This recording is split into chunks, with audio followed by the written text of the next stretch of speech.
Good evening, and welcome to the May 13th, 2015 work session of the Richmond Community Schools Board of School Trustees. Please stand for the pledge. I pledge allegiance to the flag of the United States of America and to the republic for which it stands, one nation, under God, indivisible, with liberty and justice for all.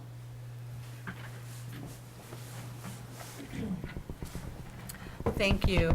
And now we will have the reading of our vision statement, please. Certainly. Richmond Community Schools, a community nurturing mind, body, and spirit to prepare students for lives of choice, purpose, and service. Thank you, Susie. And now the reading of our mission statement. Richmond Community Schools guide students on pathways of learning to a future of limitless possibilities. Thank you, Kelly. And tonight, I would like to welcome to the table Mr. Todd Terrell, the new superintendent of Richmond Community Schools, who will actually take his seat at the head table on June the 15th. But he has been in the district today doing all kinds, meeting lots and lots of our community members. Do you want to reflect on that, Mr. Terrell? I can tell you that it was a great opportunity to reconnect with a lot of people and to meet several people as well, and appreciate all of them taking time out of their schedules to come and meet with us. So, Great. Great opportunity. Thank you. Great, thank you. And I think Dixie escorted him around, and Kelly, Suzanne part of the day. and Suzanne part of the day. So we were well represented, and I thank all of you for doing that also. So with that being said, we are ready to Okay. celebrate a little bit. Okay, we have our showcase video this evening, and I think we're ready to project that. It's going to be regarding our Teacher of the Month.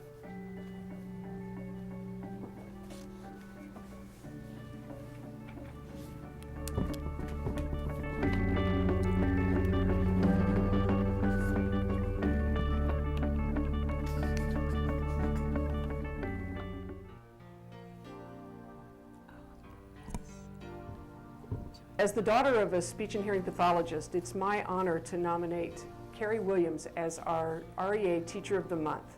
Carrie, as a speech and hearing therapist, works with students who have communications disorders, and knowing that language is communication and communication is essential to academic success, what she does is vital to the interests of Richmond Community Schools and the students we serve. She is definitely a big part of our Vail school community, and she's on a couple different committees here at school, and anytime we have events that are going on, she always asks, what she can do to help. She's always here at those events, and if there's ever times that she can't be here, she'll always ask what she can do ahead of time to help us prepare for those events. So she's definitely a big part of Vail Elementary School. I wanted to be something between a nurse and a teacher. I wasn't strong enough to be a nurse because I cry over people and their situations very easily. And I didn't really want to have to grade papers all the time, so I didn't want to be a classroom teacher. I walked into the counselor's office at my old high school and saw a pamphlet, read it, and it was interesting, and that's where I ended up with speech and hearing therapy. Here at our schools, children can receive quite a few services. From articulation, those that have speech sounds, language, vocabulary concepts. They may be a stutterer. They can also receive voice therapy. We have a line of autism, Asperger spectrum, so there's services there. There's also, we have a specialist that's with our deaf ed children, but we do have some services that we offer for hearing students also. Well, nowadays, the one thing we have to remember, the development starts at home, but we surely can carry it over for those students who may not get it all at home. It allows a child basically to pick up sounds for pre-skills, for reading, for writing, and just for long life participation. It takes a while sometimes for them to, or for it to click. You have to show different techniques if you're working with speech, sounds. You have to show different strategies and work with strategies to help kids recognize that they can do it, and sometimes it takes a while. So there's not real big things that you look for. It's just the littlest thing. If a kid can finally say K for K instead of using the T sound, that's a start. My favorite part is working with the students. They're the ones that make the job.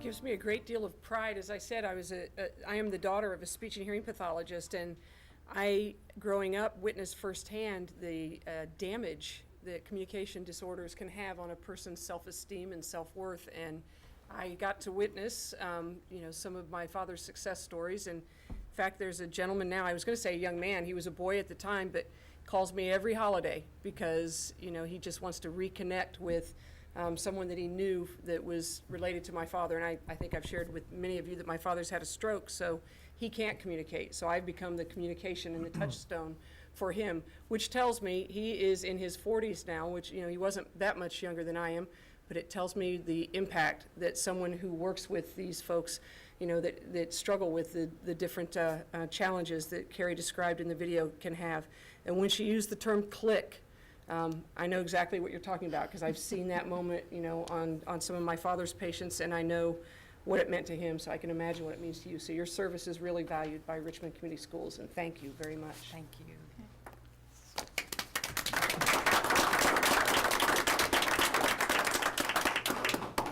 Share some thoughts with us? Well, I think I shared enough. The irony here. But the opportunity, and it's an honor to at least have this on my journey through Richmond Community Schools. And I want to thank everyone and just wish everybody a great end of the school year. Well, thank you, Carrie. And do you you get to follow students oftentimes? Yes, don't you? from preschool. Once, at one time I was with Head Start, so I had them at Head Start. I'd meet some of them in kindergarten and then some by middle school. Well, that has to Sometimes be it varies. rewarding. Many rewards there, It I'm is, sure. but sometimes you'd wonder, I couldn't get you out the year before. So, but yes, that is a nice carryover because you do see growth times. Susie? Yes, I just wanted to say, Carrie, I have had the opportunity, the very fortunate opportunity to have worked with you for quite a few years when we were both assigned to the same building. And I have to say that the size of your heart, I'm surprised it fits in your body because you have a wonderful, wonderful caring, not just for the kids, but for your colleagues and all the events that go on in the building. I've always been impressed by your enthusiasm and your positive attitude. Thank you. Thank you. Well, thank you very much for everything that you do for our students in Richmond Community Schools. You are appreciated. Thank you.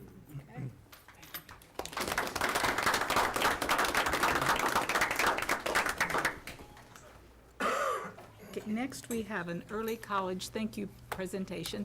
It seems like it was several weeks ago that Mr. Delaplane met when we talked about his presentation to the board, and finally, with all the activity, we did get it scheduled tonight, so we're delighted that you're here. So would you like to come forward?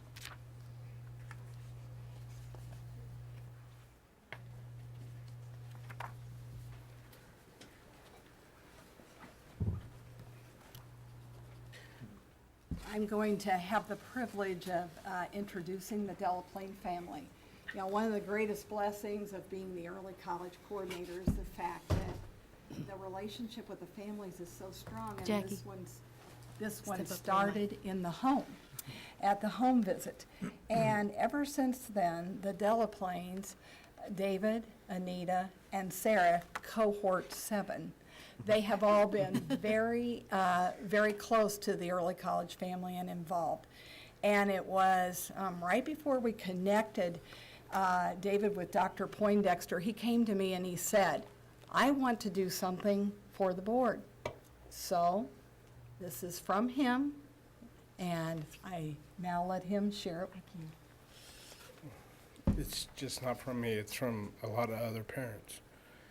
As parents, we always try to find a way to get our kids to go to college. And with this program, y'all have helped eliminate one of those worries, whether if we can afford it or not. So with our gratitude and a lot of the kids, we came up with this idea to thank you all.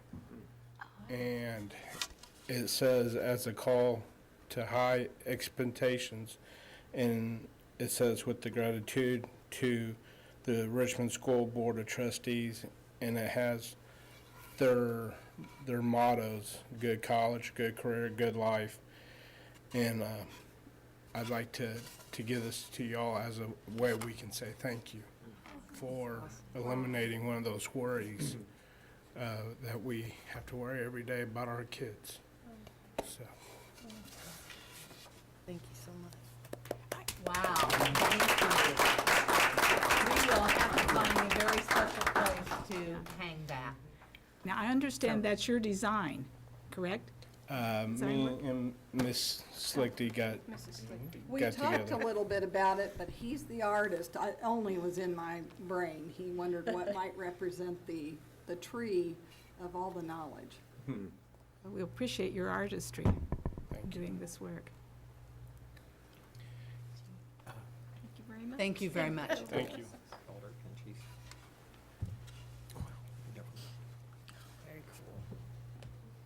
Thank you again. We really appreciate that, and we are thankful that that program is meeting up to your expectations. You know, Miss Slichty, one of the teachers are here, Miss Washington. Great. You know, they do wonderful things for our kids, so it's just not, you know, us, it's just a group of everybody, you know, trying to work to Yes. make kids happy. We always love to hear from students. Would you like to speak tonight? Would you feel comfortable? Yeah. Okay. Would you come back and tell us your name? My name is Sarah Delaplane. The teachers here at this program, they've helped me a lot. Every time I have a question, I can always count on my teachers to help me, and I feel a lot more comfortable at this school than I've felt at my other schools. This program also, it helps me know that I can go to college and do what I want when I get older. And like my parents said, not have to worry about how I'm going to get to college and how they're going to pay. And it makes me feel really happy that I know I can go to college. And I just want to thank you guys a lot for this. Well, thank you. Thank you. Very well said. We are proud of you. And now cohort 7 is what grade? What? Sixth grade? Sixth grade. Thank you.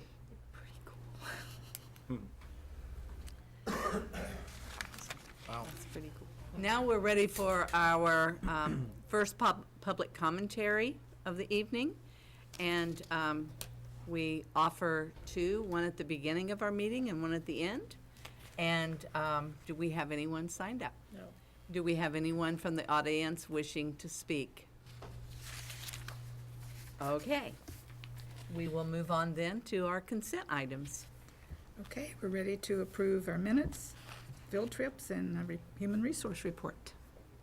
Okay, do I have a motion? So moved. Motion made by Jeff Slifer, seconded by Kelly Baumgardner. Comments or questions? I have a comment. Okay. Mr. Slifer. Well, I think the public should know that our assistant superintendent has decided to retire and take life easy. So whether, of course, I don't know what take life easy is, but We'll find out. maybe working harder, right? But That anyway, is if we approve this. that's true, that's true. But think it want to make sure is. that we thank him for his service. Thank you. Proud to retire from Richmond Community Schools, where I started my educational career, well, not career, started school over at Joseph Moore Elementary, right behind us here. Graduated from Richmond High School. Well, Thank we you. wish you the best. Aaron? Well, simply thank you. It's been said, but I know these last few years of the growth that we have had in Richmond Community Schools, he's been a silent worker behind the scenes. You know, there are others who have taken the spotlight, but he's been, you know, one of those key individuals that has made us successful. And I wish you success in your retirement. You still have a little bit of time left, okay? I'm certainly thankful that he stayed here long enough to get me through this stage. He's been my guide. Well, and Mr. Millis is also our Administrator of the Year, so he Yes. is being properly recognized. So we appreciate him, and he will be missed. So, all in favor signify by saying aye. Aye. Opposed, same sign. Motion carried. Now we are ready to open our public hearing. On the proposed sale of the Garrison property. We have procedural steps that we go through, so we're moving ahead, and in the event that anyone wishes to speak, they'll have that opportunity. But we did publish a required notice on April the 30th. We went through the discussion and acceptance of the bid at the last board meeting. We need at this time tonight to accept the sale of the property and also reject the demolition of the property. And so that would be the action tonight that we would require from you. Okay, so, Mr. Cross. Yeah, let's try to explain a little bit about what we're doing here, because it may seem out of sync, because Yes. we entertained bids and made a preliminary award to Mint Management on the sale of the Garrison property, including the cabin, at a meeting, whenever. The statute under which we're proceeding requires that there be a public hearing conducted at any time a agency such as this public schools proposes to sell an asset that has an assessed value or an expected assessed value of over $50,000. What the statute doesn't say is when you do that hearing. And so I think I've taken the position in prior occasions, and I think the State Board of Accounts supports it, that it makes more sense for the public to know as much as they can about the proposed transaction, so that they can have meaningful input if they wish to be heard, because perhaps someone wishes to argue that it shouldn't be sold. So in that vein, I think it's better to have this public hearing after we have completed either the auction process, or in this case, the bidding process. And so with that in mind, we deferred the public hearing till after that process was complete. So in essence, the award that was made at the prior board meeting was a conditional award, conditioned upon complying with the statute, which is in the best interest of the buyer, because we want to make sure that we do everything right and protect the integrity of the title that the buyer acquires to the property. So it is necessary that we have this public opportunity for public input, public hearing. And prior to that, I would just indicate a few salient points about the transaction, which we identified and went over the other night. One, the purchaser is Mint Management LLC. That's an Ohio limited liability company that is authorized to conduct business in the state of Indiana. The purchase price for the entire property, including the cabin, is $66,000. The terms will be cash payable to RCS at closing, and this closing will be coordinated with the buyer and probably in the next 2 weeks, because there's no reason we can't proceed. The sale is without any warranties except for title, as is, where is, as to the condition of the building and the property. And of course, possession will be given at time of closing, since there are no occupants in the building. So with that, Madam President, I think you could open the floor for public comment and the public hearing. We might just add, Ron, that it would have cost us $145,000 for the demolition. I beg your pardon? It would have cost us $145,000 for the That's demolition. the second so- piece that, we have pending all of these proposals to demolish the property, because if you recall, the two appraisals Have that to we reject had, that. that we were required to get, we asked them to give us one number, and it's as is, where is condition, and another as to what it would be worth if we were to take it down and basically return it to near farmland state. And obviously, the as is, where is appraisal was considerably less than what this process has generated as the final selling price, and the cost of taking it down was far in excess of what the residual value of the land would have been upon its restoration. And that 145 was considerably lower than some of the others that were part, because we had pretty spirited participation in that RFP process. So as Superintendent Poindexter indicated, the second part of this tonight will be after you affirm presumably after you affirm the award. Shouldn't presume anything until we hear from the public. There will also be the need to reject the pending RFP's proposals. Thank you. So with that being said, I would like to open our meeting up for public comment on the Garrison property. Anyone wishing to speak?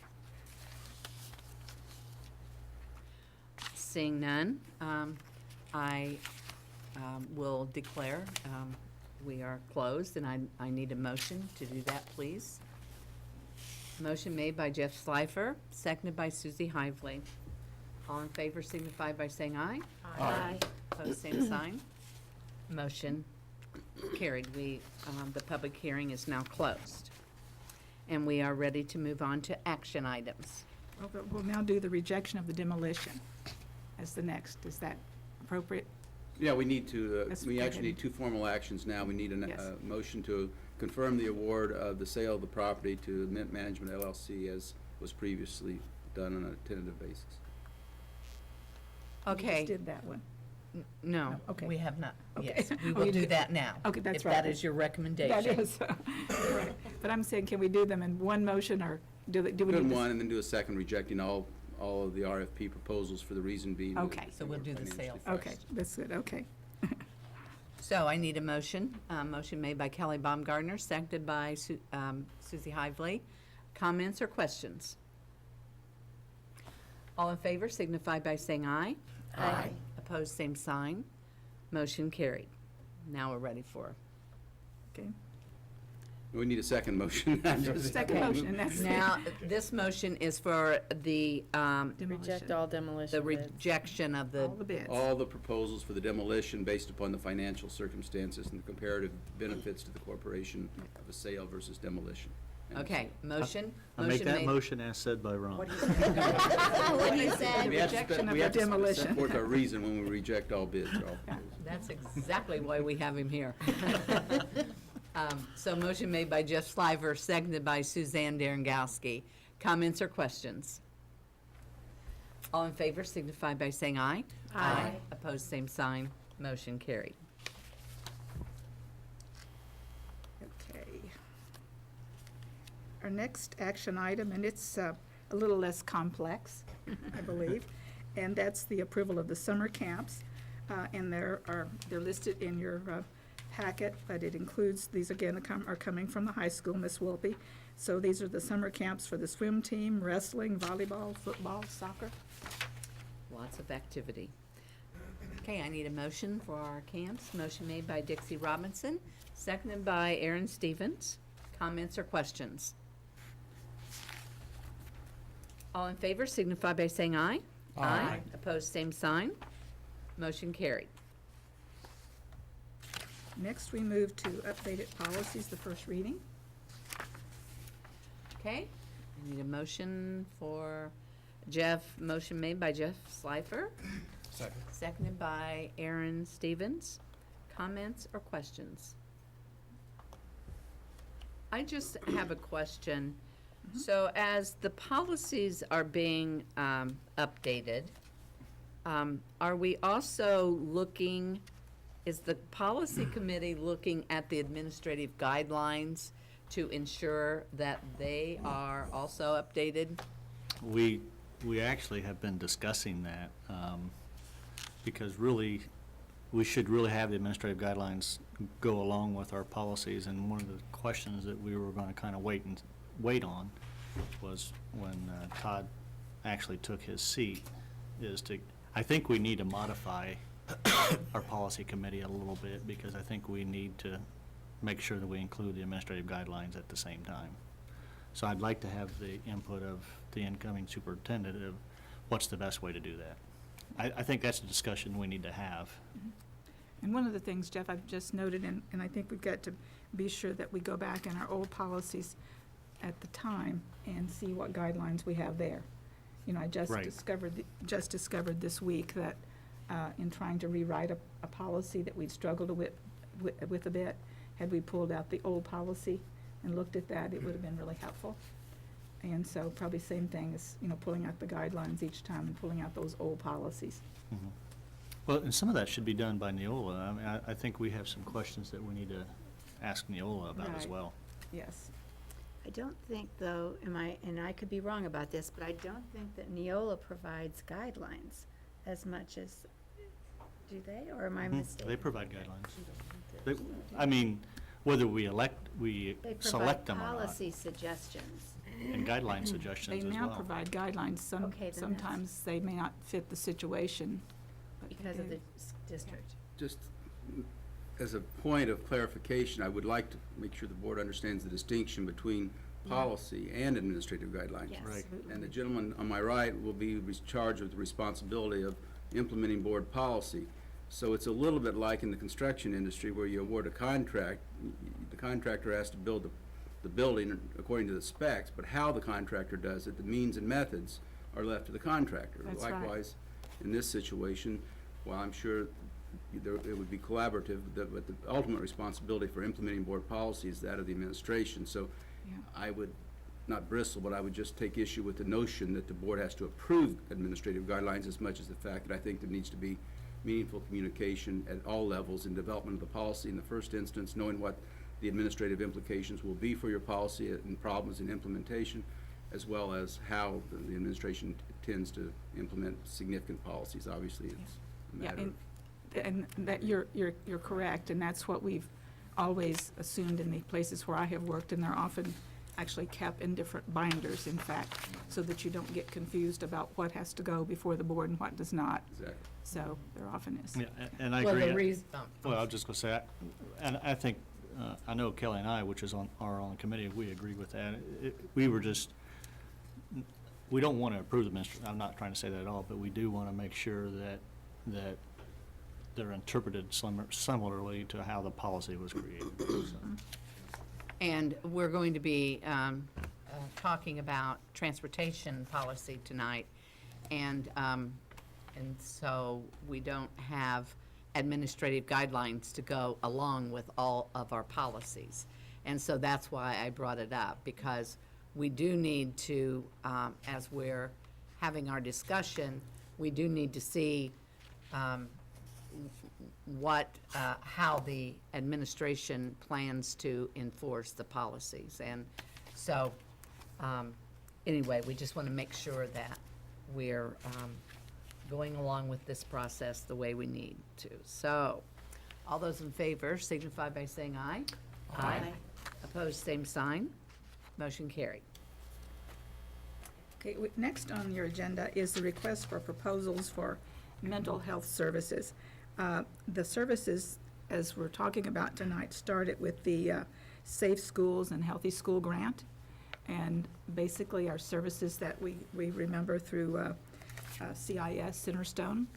And when you reach a certain point with your services, we need to do a bidding to see who can provide the services and not only quality of service, but in a timely way, so the variables of the RFP is written, and once we, again, get a response from the RFP, then we would come back again and award the bid. So tonight, the recommendation again is to seek the proposals. Okay, so I need a motion. Motion made by Aaron Stevens, Seconded by Suzanne Darrengasky. Comments or questions? All those in favor signify by saying aye. Aye. Opposed, same sign. Motion carried. Okay, then we have the last on that item, 6.05, and that's the consulting contract for Mr. Terrell that starts May 11 and ends June 14. And then on the 15th, he becomes the superintendent and is under the superintendent contract on that date. So it's approval of the interim consulting contract. Oh, I need a motion, please, for the consulting agreement. Motion made by Kelly Baumgartner, seconded by Susan Lively. Comments or questions? All those in favor signify by saying aye. Aye. Opposed, same sign. Motion carried. We are already into our work session. And the first part of the work session, first item is the Highland Heights property. Well, I think, as we all know, we have 2 vacant buildings right now. And we had been kind of waiting on Highland Heights because we thought that perhaps we had someone that was interested, but we haven't heard from that someone, I guess, or they may be not interested now. Is that what we're thinking? Well, we have not heard from them for a while, so. They have not responded either to calls or comments, the messages that we've left. Okay. So, anyway, we need to have a discussion concerning the Highland Heights property and what the board wishes to do with the Highland Heights property. And the administration, obviously. Kelly? Yeah. I would assume that we would use the same process that we did for Garrison and have the appraisals done and. Right. If we- I would recommend, or potentially recommend, that we go through a selling process and forego the demolition bid process. Right. There was a reason why we did the demo one for Garrison, but the Highland doesn't have the same concerns, I think. Also, when you do a process like a bid process, it does cost money for those doing those bids. They have to send people out and so forth, so. Right. I think our recommendation in the future would be similar to what you're talking about, do the appraisals and then just do the sale of the property of the building, so. And deal with it later. If it doesn't sell, then deal with it. Correct, right. But I think the question that we have to ask as the board is, I'm assuming that our conditions have not changed. We still have no educational use or planned educational use for the building. We don't see projected growth on the north side. I mean, we see no reason to continue to own the property as Richmond Community Schools. I mean, that's really the big question that we have to answer for sure tonight, right? Well, I think one of the questions was that growth on the north side. We see some retail establishments going up there, but we don't see a corresponding, homes and so forth going up there. Where we see the population growth in Richmond is really in that Vale, Star, maybe Charles area. That's where we see the concentration of the people. We don't see them out there. Of course, Reed's out there, but Crestdale's also in that area for that north side for school. So we just don't see that out there. Could you remind us again the cost associated with keeping Highland? $46,000. $46,000 a year. A minimum, I think. Minimum, right. It's definitely minimum. That includes the utilities. We have phone service out there. We also have security. We have HVAC controls out there, which also requires a high-speed internet connection, so we have that out there. So those are expenses that happen every year. And then we also have maybe some ad hoc expenses if we have to control humidity or moisture issues out there, because when you're not using a facility, it gets kind of clammy and so forth. So there are other additional expenses, plus having a person go out there on maybe a daily or weekly process that pulls that man hours away from doing our educational purpose, in the buildings, and we mow it, keep it mowed down and so forth. So that would be in addition to the 46,000? or include? No, the 46,000 includes all those basic things, so, but if we have to do maybe some moisture control things, those are in addition. This would be an addition. Which we've had to do the last few years. So we know that there's been recently, there's been a roof that has been put on Highland. But in order to even think about using it for educational purposes, the HVAC would that have to be updated? Right, we had estimated, I see Mr. Coddington out there, he was here when we did the roof in about that 2011 timeframe, but there was an estimate of a couple $1 million to put into that building to bring it up to what we consider, you know. Yeah, I think that's just the so- mechanical system too. I think it was Right, almost so- 4 million if you did the complete renovation. Right, well, you're correct, so. As we're talking about that in conjunction, I know it's not on our action item, but do we still own the 3-acre lot at Pleasant View? Yes, we have that lot there, and we keep it mowed and cut down. We also have a lot by the state hospital that we use, the students use that for soccer practice and so forth, but the one out at Pleasant View is, I mean, is it one that do we have any use for it? I mean, should we not take care of it at the same time? we can make that Because recommendation. we mow it. We don't use it, so It we is keep kind it of mowed down. We orphaned keep out people- there. There's not really much going on. Yeah, we do make sure that people don't use it for other things like football and so forth. So it is really not being used for anything, but Yeah, because it's right across the street, right? Across I from remember the right, old- from from the the Pleasant View. old Pleasant View School. correct, so, And which could be a great building lot for a couple houses. that's right. So, I mean, would we not consider doing it at the same time? Have we done anything in the past to try to sell it? Do you know, has it ever? I don't, I remember talking about it when Mr. Coddington was here. We talked about that lot and, you know. Show up, and that's what happens. Yeah, see? We're all flustered up here. Obviously, nothing ever came of it because we still own it. we So, have had requests to use it for certain things by the community, but we just don't want people on there for, you know, insurance Liability reasons and so reasons, sure. forth, and maintaining it. And I noticed the other day there was a fence up. I don't remember there being a fence. there is a fence would be on the west and north sides or whatever that kind of angles, and maybe on the east, correct, so. But otherwise, it's wide open where that little half circle is, so.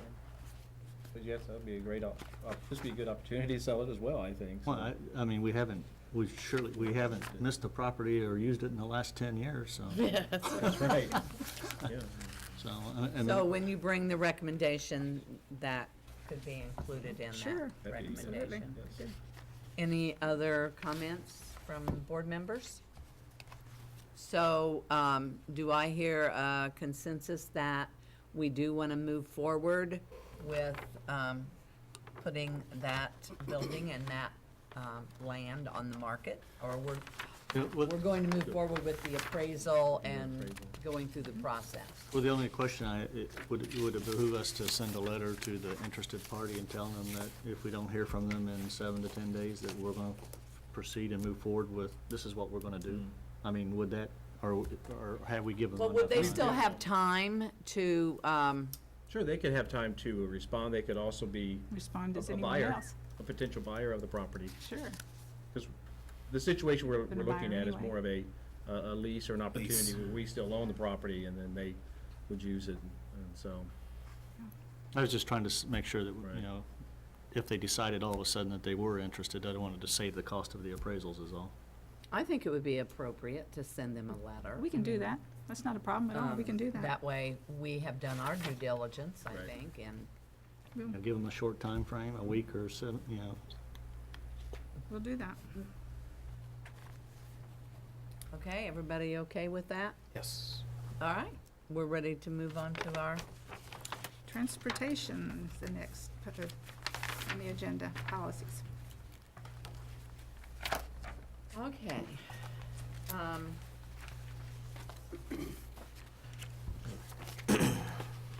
I know as I peruse the policies, I think the one that really needs our the most focus is probably policy 8600. And So I would like for us to think about doing this in a couple ways. First of all, I would like to hear from the administration as far as what their thinking is concerning the distance as it reads that our students can travel to and from school, the appropriate distances. I would like to hear their thinking as far as the way it reads in our policy. And then, once we talk about that, then I would like to hear the thinking from the administration about the possibility of bus stops, because we are trying to create both cost efficiencies and time efficiencies, I think.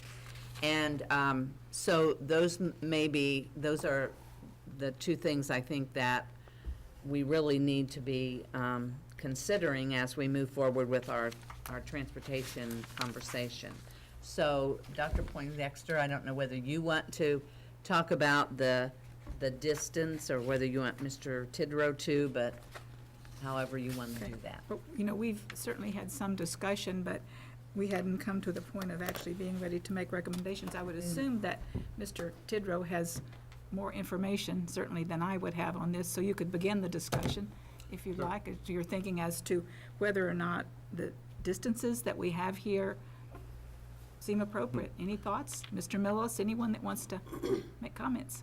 Well, first, I want to just spell out those distances that we have in the policy. Yes. For the elementary students, 0.4 miles, intermediate school students, 0.7 miles, and then the senior high schools, 1.5 miles. Right. And as we look around other school systems, they have similar ones or even larger distances. And they call that radius kind of the no transportation zone, you know, where they don't provide that transportation if you live within that zone there. For example, Fort Wayne doubles these. So their elementary students are at 1 mile, their high school's at 2 miles. So that's just comparison of what some other districts are doing. But as we go through these funding issues and lack of funding in some areas, we have to look at enforcing these a little more stringently. And as you look around other districts, they're doing the same thing. They're having these same conversations with the board, with the administration, with the principals, and mainly with the parents and so forth, that, hey, the times have changed now. We do need to increase those. We need to go back to those distances that we've established, or maybe even increase them if that's necessary. But we have to be, we have to have these crucial conversations, and sometimes they're uncomfortable conversations, that we are going to enforce these as much as possible. Of course, anytime there's an unsafe condition, we are not going to, require students to walk across train tracks, busy streets like Highway 40, 27, and so forth. And we've identified those. We've worked with the transportation department to understand those as well. But as those no transportation zones exist, we do need to ensure that we enforce them. As far as enlarging those, we haven't talked too much about that. That doesn't mean we shouldn't. Anytime you enlarge that, of course, you can realize some savings and some efficiencies there. So, but I just want to state that we have these zones, and we definitely need to enforce them as we go forward, as it pertains to the cost savings. I had an opportunity this winter, more so than in the past, being more involved in that, to be involved in Opportunity, making I like decisions. that. Yeah. And I don't think every building is the same. We have a corporation policy, and so we're trying to apply the same thing to each school. And I took special notice of several schools, 2 in particular, when it was really cold. One was Star and the other Vale, and we do have quite a few walkers. And I just know that when those kids came in from where they were walking, they were very cold, and a lot of them don't have adequate coats to wear, and so That would be one concern in expanding that. Yet maybe some other schools with a little better wider roads where they snow, they don't have to walk in the street, that kind of thing, it would make sense. So we probably have some differences between some of our schools. And so we have narrow streets, and often the snow gets piled onto the sidewalks around a couple of our schools, and then it just presents some issues. So those are the only thoughts I had as I thought about our policy and I observed students. So how do we address those issues? Do you have a thought on that? I guess I would just be concerned to broaden those distances Okay, because so, of a couple schools. so you're saying that Should keep the that distance. the way they are might be more appropriate for our demographics and so forth. Susie?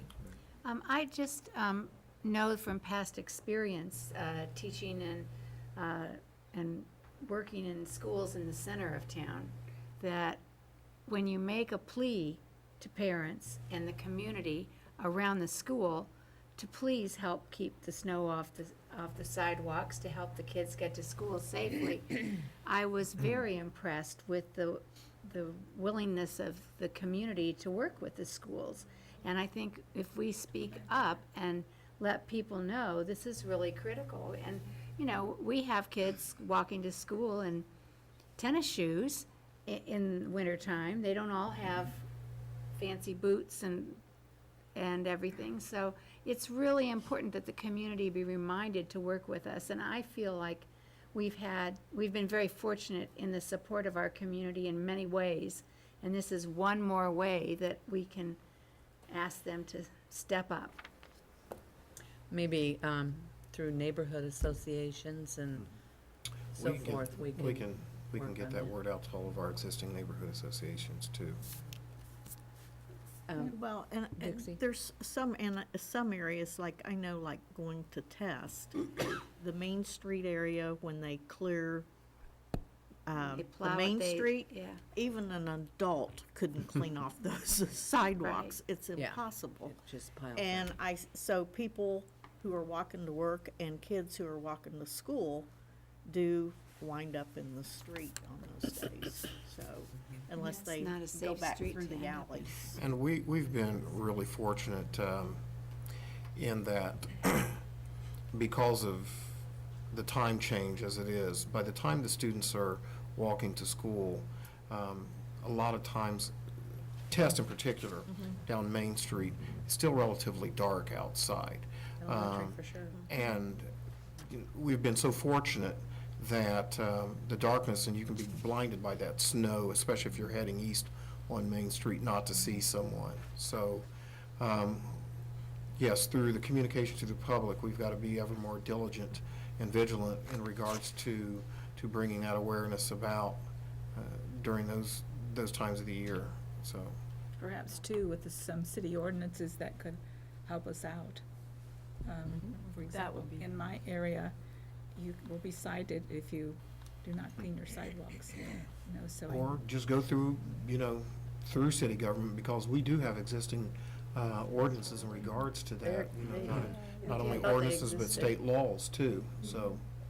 It's just that one area with those hills that go up. Oh, yeah. And they clean the streets, and it's, I don't know how you would clean the sidewalks. It would be difficult. Well, it's still gonna be a problem, because if it snows at 4 o'clock in the morning, there's not gonna be an expectation that right. they're gonna have the sidewalks cleaned. I think that's an unreal expectation for us.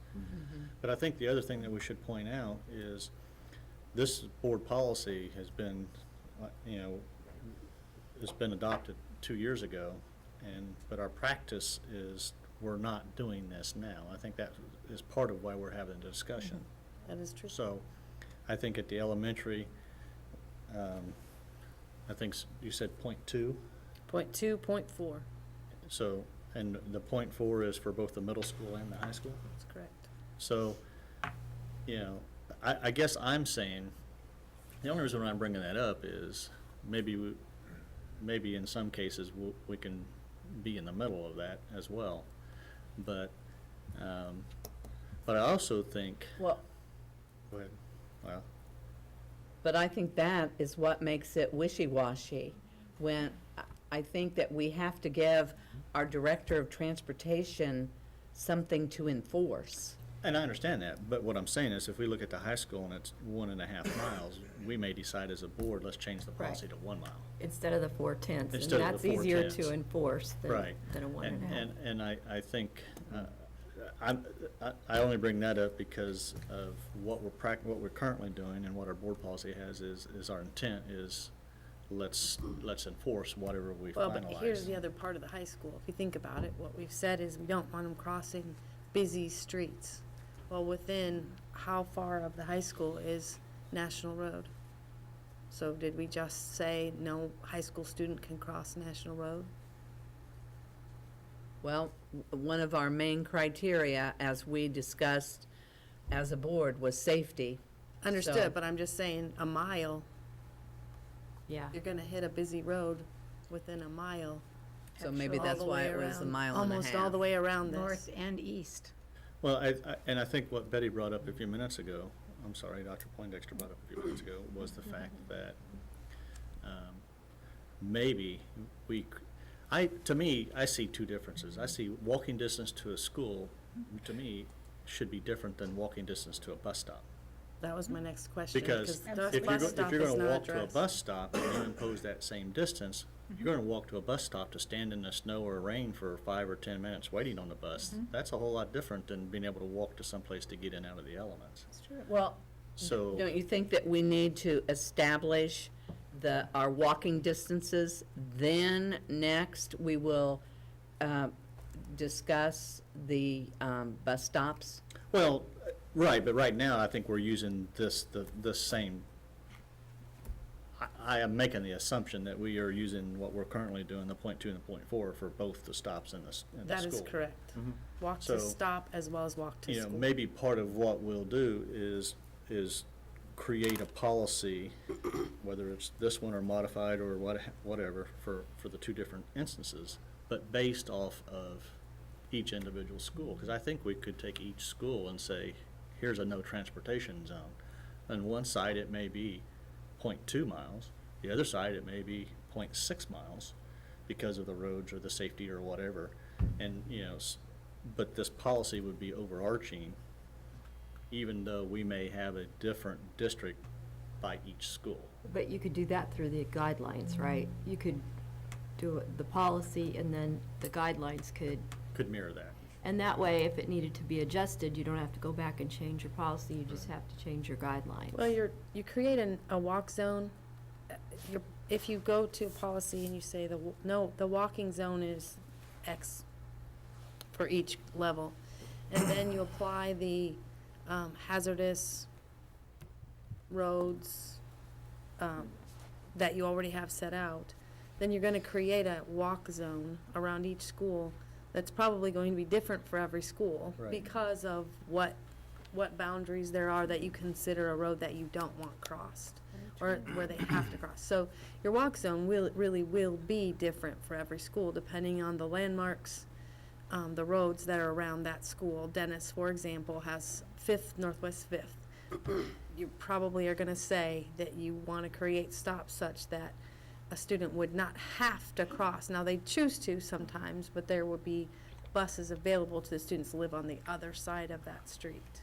Well, that's within a mile at least, if not within the .7, which I'm sure that it is. So It is. your walk zone would be created based on the hazardous streets versus the actual distance. Like your policy should have the set distances, and then the walk zones, I think, would get created based on the streets and zones that you don't want a student to have to cross. Right, but they both need to be published Correct. together. I mean, Agreed. everyone going to Dennis needs to know, here is the no transportation. Correct. I If mean, you live outside of this line, basically, there isn't bus service.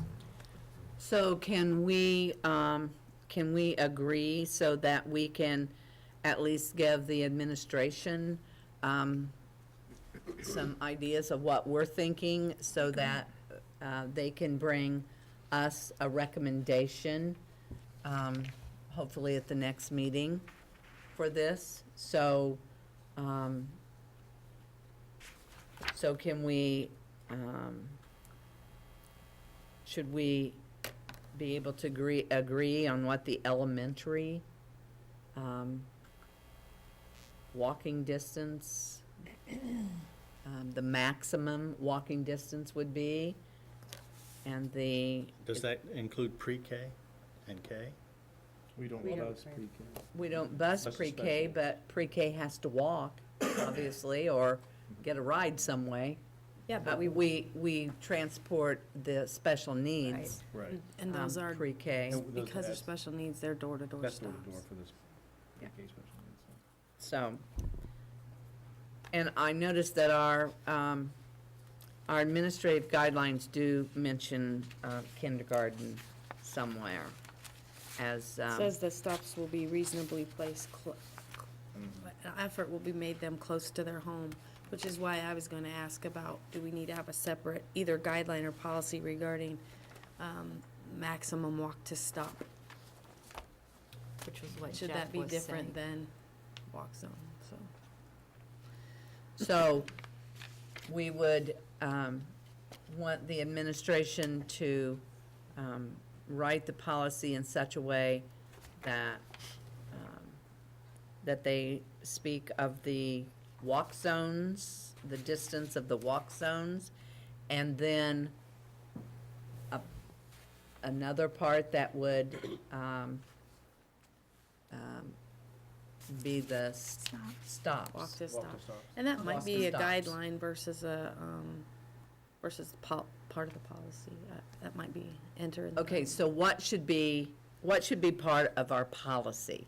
Should we have walking distances as a part of our policy like we do now?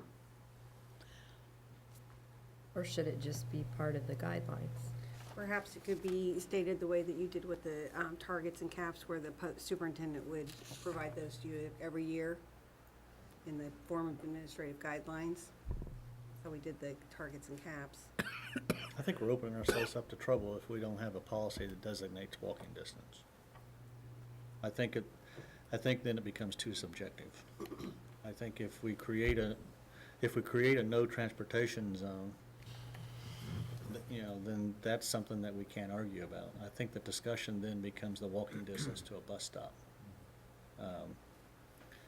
I would just be concerned that, I try to relate the distance, 0.4 miles is About what, 4 5 blocks? About 4. So, now, as a parent, would you want and maybe we have a different one for a kindergarten and first grade, I don't know, but as a parent, then you ask yourself the question, how far would you want your kindergartner to walk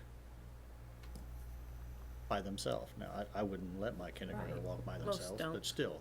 And they have to be met at the bus stop anyway. So maybe we treat kindergartners, I don't know, but a fourth grader Have a separate bus for walking kindergarten. 5 blocks, I don't think is unreasonable. Yeah, the issue with just very knee-jerk reaction with making it a different set of rules for kindergartners is that then how do you tell a fourth grader who lives close to the house that that can't be their stop too? And so then Can't it's, get on. Well, the same reason that we can say we have a different walking distance for an intermediate school. no, I'm just saying that stop for that kindergartner is half a block from their house. And you say, no, you have to stay on the bus. Because even though you ride with the kindergartner, you have to stay on the bus and you have to ride to this next stop because that's a kindergarten-only stop. I think that's where the policy will help, because if we don't, it'll be subjective. We could say the same thing. If you have then you're gonna, well, we live a half a block from the guideline, like you can't, I'm just saying, I think that the walk to stop should be the same for everyone, K through whatever. Well, it'd be hard to prevent a student from getting off, or you may not need the stop for the grade 4. So it would be an extra stop if you didn't let them get off with the kindergartner. Correct. That's what I'm saying. Trying to stay efficient. I was just throwing that out there for thought. No, I'm not I trying to totally make- understand what you're saying. I'm not It's trying to just- make the I decision. can see Yeah, why I'm that, not saying that you couldn't, I'm just saying logically, you could have that, but certainly the fourth grader might just choose to get off and then you wouldn't have the stop, so. if no one's there, I guess you don't have to stop, right? That's correct. So, I'll point out too, a couple of things that when you look at other districts, they put it in a policy, those distances, and they also just state it as elementary, intermediate or middle, and high school. They don't differentiate grade levels or, any other kind of factors as it goes to a student, because you could say, maybe if you're under a certain height, you're closer or something like that, but they just say elementary, and it is part of the policy that kind of no transportation zone radius, so just to throw that out there for comparison, so. I think that the other thing we need to remind ourselves of is these policies are here to help to define who we transport and who we don't transport.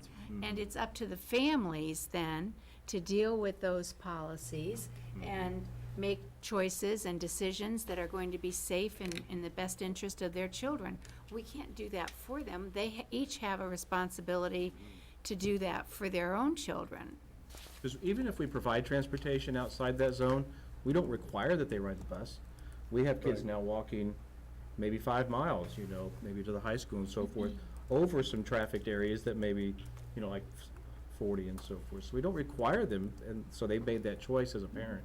And we also know a lot of them bring them to school, or they walk them, as Jeff indicates, I would not let my kindergartner walk that distance, but as a parent, I'd walk with them, but. And that So- happens very often. right. The K-1s, for sure. Well, and I think it's important as we develop this policy, or if we change the policy or the administrative guidelines, that our transportation director is able to ensure Right. that he is working with Sodrel to make sure that this is enforced. It has to be enforced, otherwise it's not worth the paper it's written on. Exactly, and actually, every school website should have a map on it so that it's very clear and to everyone Yeah. what's available, what services are available to support them, and At school sign-up what they time. need to live with. Kelly, I'm sorry. There are a couple other pieces of this policy that I wanted to question, so Go ahead. can I go ahead with that, or should? Well, do we have I actually, the .7 is okay for me with intermediate, but I'm wondering if, why don't we make the high school the same distance? Mile and a half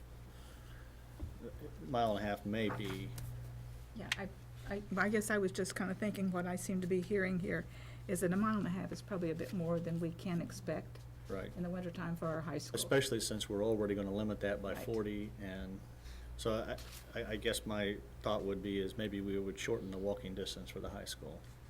I think a mile. A mile or equal to the intermediate, I don't know if it's really, that may not have that much bearing, because you're really only talking about the southern boundary and the western boundary. I'm not sure that there would be a logical reason for making it more than intermediate. I mean, I don't know that I could come up with a rationale for that. And intermediate includes 5th and 6th graders too, I think we need to keep that in mind. Did you do for Sure. the high school? Well, .7 is, what, Longer. 7 About blocks? 7 blocks. Usually every 1.1 mile, it's essentially a block, unless you get an odd-sized block. Would be a reason. That was just my 2 cents worth as far as the distances on. Well, so, Kids walk the bridges anyway, Dr. Poindexter, do you think you have enough information from us You that know- you know what our thinking is on this? I just really think that from what I'm hearing here, and we'll work on it, is that you're pretty satisfied with what we've done, because it sounds like the .2 to the stop that we talked about. I mean, you suggested that as a possibility. I just said that's what we're currently doing. That's what you're currently doing. And if it's So we'll- something, if that's. So we can think about that and talk about that some more as our group, but the .4 for the, Now, I do think .4 to the stop for middle and high school might maybe that could be a little bit more. I don't know. Point four is not very far. I'm okay with the .7, I mean. I mean, for the stop, walk to stops. stop.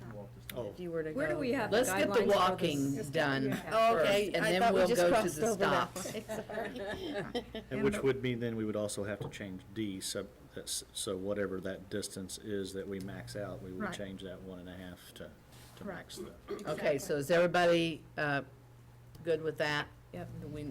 Okay, so the administration will work on that and bring that back.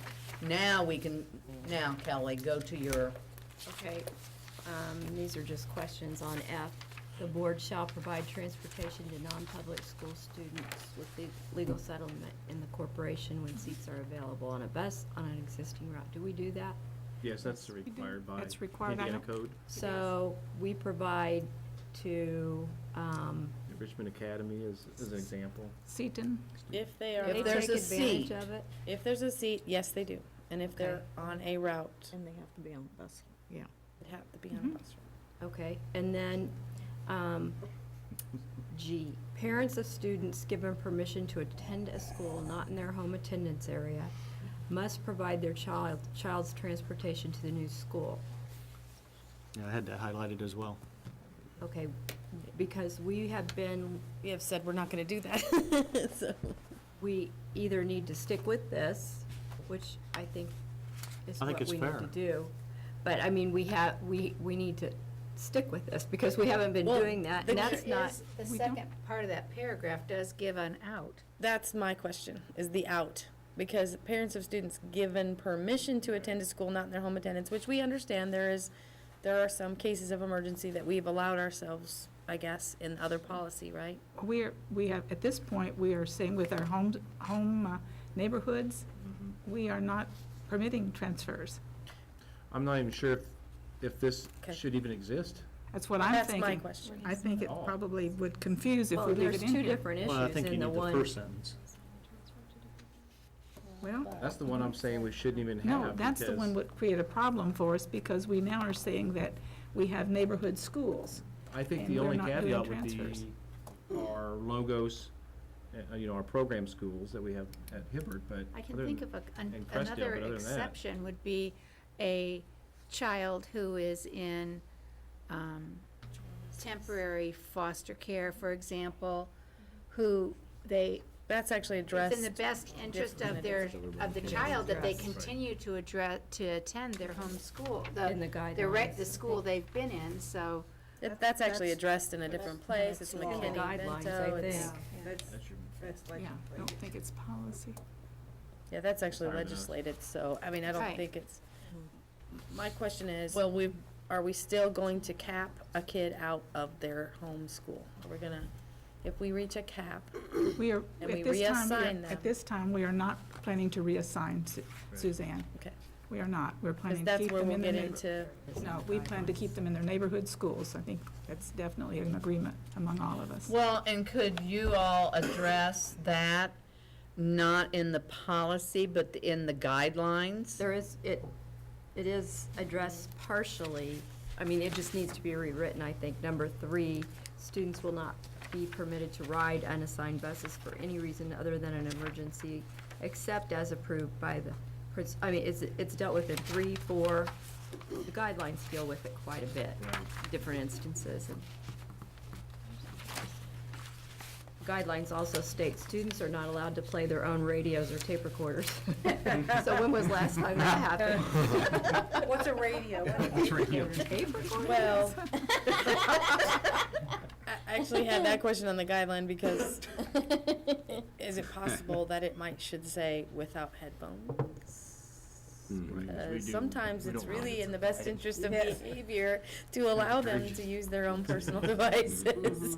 I think that line just needs to be taken out. Yeah. And they're gonna do it anyway. Well, technology's changed a little since that was written. That is true. So what we're saying is we don't believe G, we don't think currently G maybe doesn't need to be there. Well, Are not we is it, that, certainly that first sentence does not need, we can look through everything else more carefully, but that would not work But for us. I guess I caution, G very clearly says, if you requested a transfer and you're in another school, we're not providing the transportation. I think that is important. That's, I think if we eliminate that, then we're not addressing That's the kind of issue. where I was. Is Well, the are only we problem- certain there will never be a transfer? But I also Well- think the cap that we were talking about, where we reassign a student to a homeschool, can be addressed when we discuss the enrollment policy. Yeah. Can that not? Because then we can determine this student's homeschool based off of, because if it's determined that this is the student's homeschool, then that's a whole different. I think that what we have said, we're not starting a transportation between schools at all anymore. So that if there was some transfer for some unusual reason, and if it were a reason where we couldn't offer something in that school, like for special ed, those are all addressed anyway. That's taken care of in their IEP. So I guess I'm just concerned about the statement here and giving some perhaps thought to people that haven't been in this discussion, that we can actually go and ask for permissions to transfer again, and we're not doing that anymore. Well, but see, it says they could request in writing. It doesn't say that that request in writing automatically grants the permission. I just took as that, they could request in writing, but if we don't have to approve it. But can we approve it? I mean, are there going to be exceptions, I guess, is the. But, yeah, anyway, well, I don't want to dominate One it. concern I have is if you're gonna transport one across town, then that's gonna be the same cost as if you Right. did 10. Right. And then there's the option of, if I can get my kid to that stop on the other side of the test boundary every day, and that's an established stop today, then. Get on, I'm gonna ride. Then I'll continue to ride that for 3 years or 4 years. Well, what if that stop needs to change because the kid that lived there, that established that stop now moves out? Right. We still have to provide transportation. We heard that from the bus drivers that, I still have to transport because these kids that are crossing over. And Right. maybe mom and dad are driving them there and dropping them off, to Correct. get the transportation And that and to get in happens, that so. district. We're trying to limit that, so. I guess my question Well, is, I think for your guidance, if we think there's an opportunity for a student to attend a school that's not in their attendance district, It for would be- whatever reason, then Yes. we just need to clearly state that transportation won't be provided. Which that first sentence does. So that's what I'm saying. Eliminate the second one then. And an override would be, like you said, special needs or some of those things, that's the overriding thing, but. So leave that first sentence, because that clearly specifies that should there be an exception, Does that mean you want to talk? and you guys may wanna rewrite it, Yeah. but that we will not provide transportation. And we definitely don't want to open the door for that. Well, if you can Dixie get to the has something she closest wants to say. stop, we'll get you there. Dixie? That's a problem. In the first part of that same policy, under buses, just that first sentence, it says, "School buses shall be purchased, housed, and maintained by the board." Change that to corporation. And there's- Yeah, I'm not parking the buses at my house. Most of them, the board owned Yeah, you guys own the inventory I of know what the everything at one intent point, is, so. but we've changed some other policies now to say corporation. Yeah, that's what we've been doing when we go through all the policies, is changing it in the policy committee. And I think one of the other things that as I was reading through the policy itself, Yes. there's a couple different places it references district transportation department personnel. I think we need to make sure that we're clearly identifying, if anytime that we're leaving something up to the vendor, then it needs to be addressed, the vendor. If it's RCS or the director of transportation or the transportation department and it's RCS, then I just want to make sure that we have those defined. Correct. But one of the things that we've talked about quite a bit here, and I guess we want to be sure that we're mindful of it, is that we actually have more difficulty if a parent feels a need to drop off students, because we have some schools that there just absolutely isn't space for drop-off. And we want to certainly try not to have distances that would cause parents to feel that I must bring them. Like if you're trying to drop off around Vail, for example, in those areas, there just isn't an opportunity to do that safely. And where? Dennis? In the same way, yes. Yeah, Leaside and Stars. And then when we're done with the policy, I've got some questions about the guidelines. Okay, anything else? Should we, do you have guideline questions about the walking the distances? Well, I think as the administration is going through this, Right. the guidelines that go along with it, there's just a couple of areas that I think, like administrative responsibilities, the subcontracted bus company is responsible for. And it shows what they're responsible for, but then, why would they be responsible for development of the specifications for bids on their service? That becomes through negotiations. What part of the transportation budget service for that. us are they responsible for? So I guess, part of the discussion that we've also talked about is how the communication works and through what channels. And it talks about transportation services communicate directly with the building principals and what they're responsible for. So I'm not suggesting anything, but I'm thinking as we read through this, there should be maybe some clarifications. I concur, Jeff. In the, I know you kind of moved the guidelines, but in the policy too, it says, the routes shall be established so that an authorized vehicle stop is available within reasonable walking distance of the home of every resident, student, so entitled to services. So that's probably, if you're gonna do that in policy, You would maybe say- well, you would say walk it- to stop probably shouldn't be there. It should be, in the guidelines saying, we establish reasonable walk to stop as. Well, as No more defined, than- as defined by policy.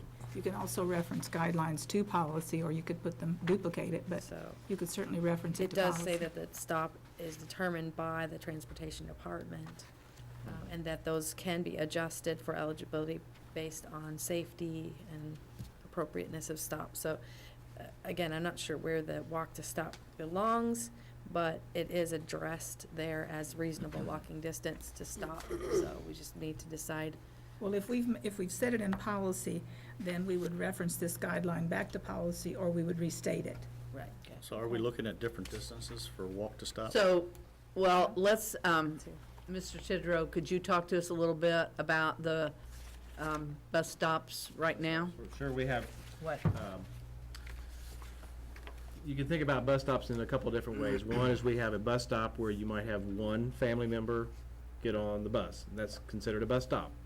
We also have another bus stop that's more of a group bus stop where you might have multiple families, and that might be in an area that is safe for them to congregate and then get on the bus in a reasonable walking distance. And then another type of bus stop could be what we use at Star, for example. On that east side, we have an area there for high school students to kind of congregate there in mass. And intermediate also. And intermediate, and they might have 10, 15, whatever the number of kids are to be there, grab the bus and get to the building. We also are familiar with a bus stop, kind of a city bus service, where you have these designated stops along the streets, the busy streets usually, where people can go and catch the bus as that bus makes a routine, delivery and stop at those areas on a schedule. So we don't employ that, of course. We right now we use that stop for the particular family member or They're actually group stop. assigned So- to a stop. And they're assigned to a stop, which is important because we need to know a few things. First, we need to know the rosters. We need to know who's gonna get on those buses for, knowing who's on there. Second, how much capacity we're going to need for that service. So if we have, a general bus stop, maybe a city bus stop, you could have one person, 0, or you could have 100. Well, if you just have one bus going there for that day, you may not have enough capacity in the bus to pick up all those kids. So we assign students to those stops, whether it's a group stop or, individual stop on the way, so. Or a transfer point, maybe a better term. Or transfer point, that's correct, and we use those quite a bit right now, so. So, does it make sense to have a lot of our students going to specific bus stops so that, would that help us to become more efficient? Yes. Both in cost and in time? And is that, I guess I'm asking you, is that feasible to do that? Right now, we have approximately 750 stops, and maybe half of those are the group stops. So if we went by what our guidelines would be of 0.7 miles or less, you would have a lot of these stops, these larger stops as you're talking about, if we wanted to do the entire population. Now, I think what we should do, and this is just my opinion or my output, is we could look at those areas that might be areas that we could put those kind of other stops available. And we've talked about that, or we've strategized on how that might happen at the high school, for example, where students might be left, might choose a stop to be dropped off at the end of the day, and it's up to them to then find their way to where they need to go next, whether it's to a job or to another facility or to home or whatever, so. Yeah, I guess what I'm looking for, and I think what, that we're all looking for is safety first, and then what would be the most, the best way to get efficiencies, both in cost efficiencies and time efficiencies, because it's important that our students get delivered on time. Right. And so Well, that's just, we know, like, we use stops now, for example, for like the Boys and Girls Club. We get as many kids on there as we can on a bus or whatever, and we transport them over, and that's, that's a 15-minute trip.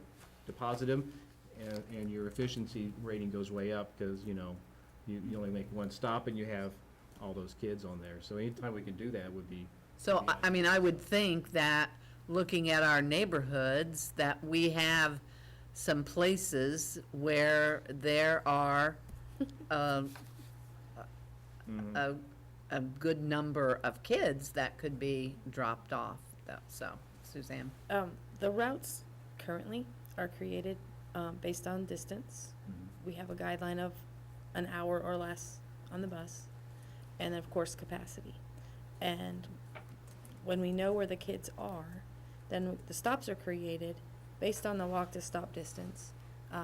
Specifically, we try to do as many group stops as possible.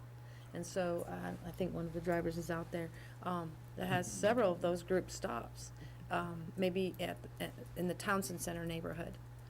Because within a 0.4 block radius of Townsend Center, you can get a lot of students at one stop. So we do try to do those. You mentioned Star School for the high school and the middle school.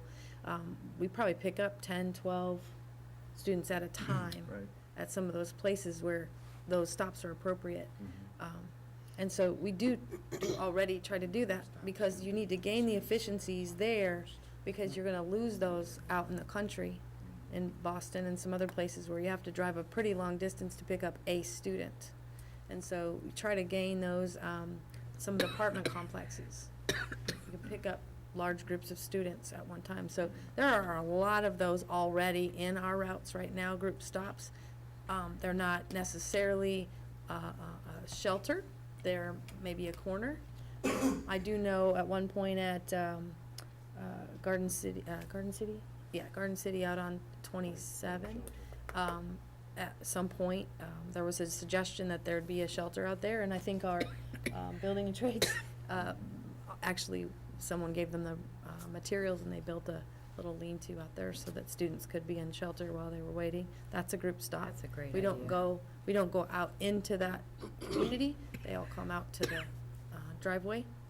So there's a lot of Well, those so already. it sounds as though if the policy is written as such to direct, for the director to direct Sadrel to ensure that we focus on group stops, then, I don't know, what are, Susie? I think it would be, and probably it would be in the administrative guidelines, but I think it would be helpful, particularly when you're thinking of these group stops, if we had bus stop expectations that were clearly delineated in our guidelines so that we shared those and and remind people that this is an important part of getting kids to school safely and in a good frame of mind, that they have a positive experience at their bus stop. And having had kids who've come in because of, especially at the group stops, incidents that occur there, it can spoil the day for quite a few kids. Except that we Somewhere really- I did read that, and I read that something about they should be there 5 minutes ahead, and, you know. Well, I'm thinking So- about safety expectations of responsibility And and I think that needs behavior. to be done so that, And you're right about that, except for that we have no authority or control over the corner of a city street. So while you can say we expect that, I see what you're saying. Because Well- we've had, we've had calls complaining about behavior at a bus stop, but we're not there until we get there. And so there's a little bit of an issue there.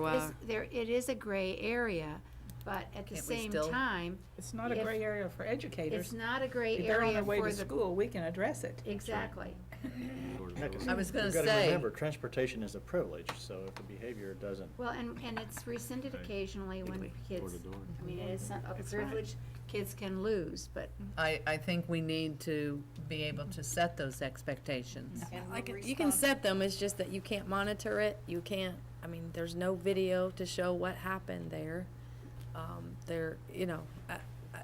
I Well, I just have think you gone- set yourself up to be. Historically, I have gone out to problem bus stops and in order to set the expectations and make sure that they were being followed. And I know there are quite a few other people who, I'm not an exception.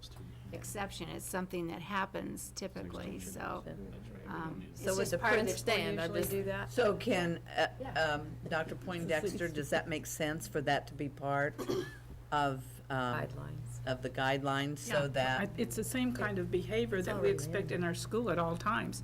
Because again, we can take charge, we can discipline, as Todd said, door to door. Because that, if you're on your way to school, we handle that. We handle It's that, in the that's our guidelines. responsibility.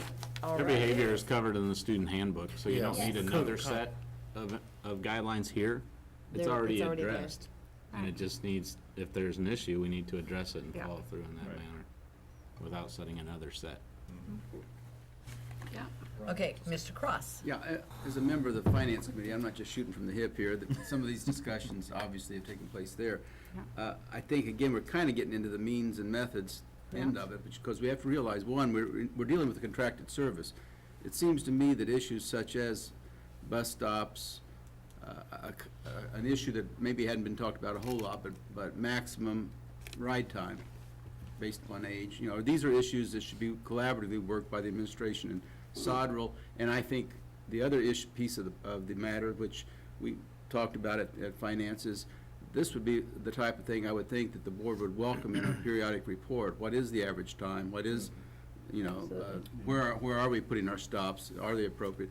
I can tell you, as someone who lives in Union County and gets behind a RCS bus, every house on Fouts Road that has a student is a bus stop, because that's the only practical way to pick them up. But again, I think the policy that needn't be that specific, and I think you need to look to your administration in conjunction with Sodrel to develop, and then let burden them with the obligation report to you, because you're going to hear about the dissatisfied patron who doesn't like the length of their child's ride or whatever. Right. So Right time. is there anything else about bus stops that we need to, so is there anything else with policy 8600 that we need to give guidance on? Are we ready to move on? Did we talk about the guidelines at all? Or did you want to address the guidelines at all?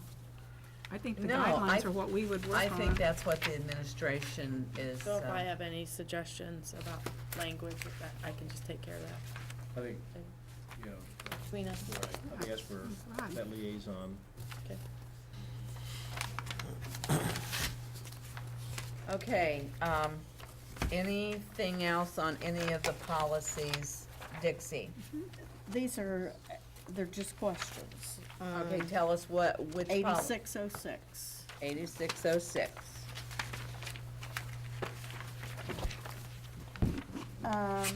Down under communication between school and transportation staff.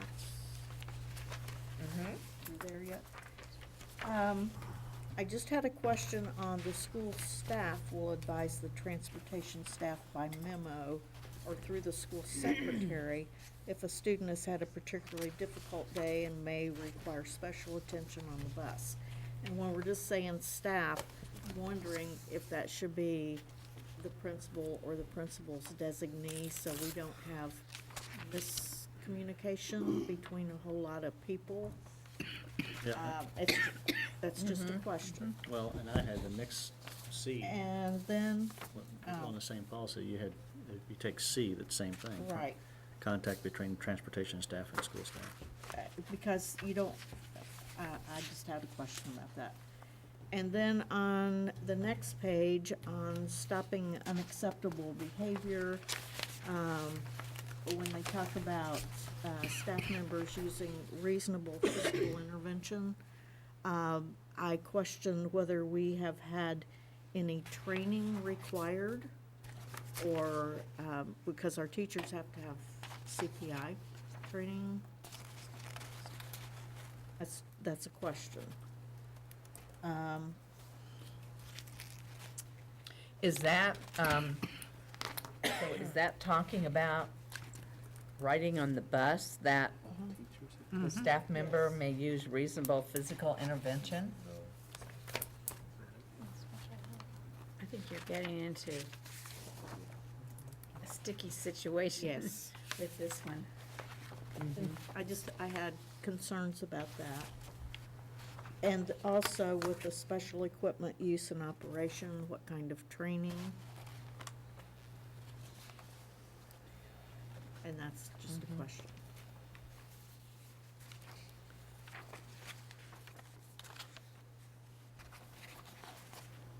I did read, was it in this? No, maybe it was in the,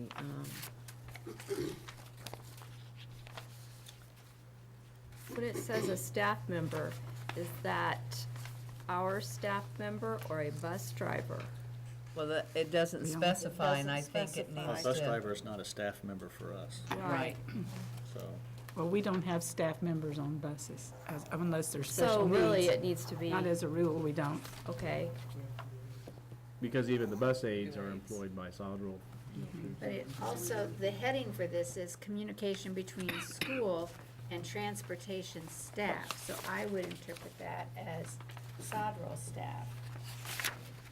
And I think that's,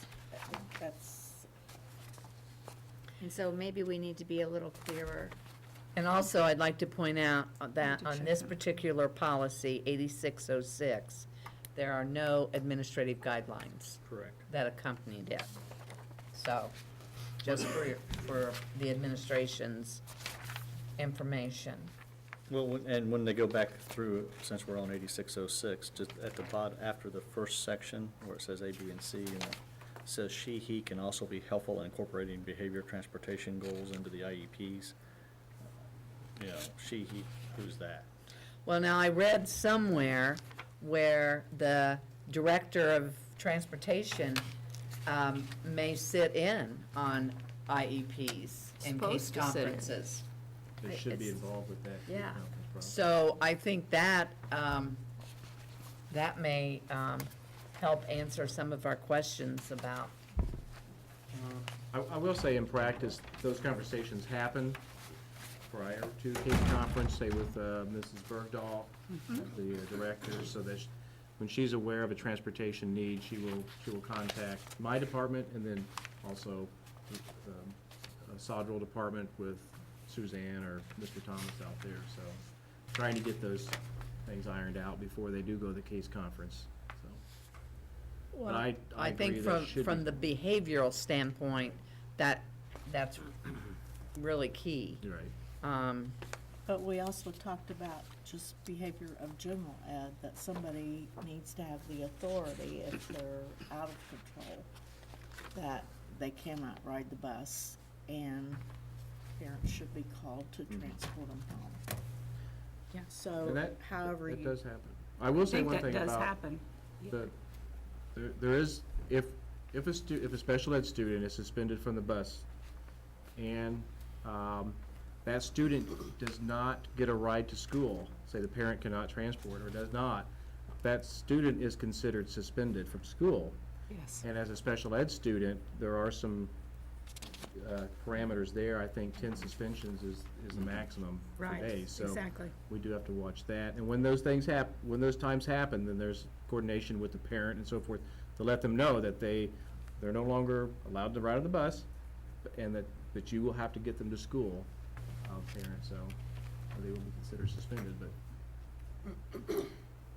Okay, anything else? Yeah, I'm not sure if we responded to Dixie's question about, it happens in general ed too. Right. When you have a student that disrupts, but at any time, a bus driver can stop and say, call for assistance, the student has to be taken from the bus, and we've had to do that. Okay.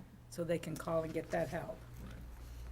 And I think it specifies somewhere that the bus driver should find a safe spot to pull over and to stop the bus and take care of the situation however the bus driver needs to, so.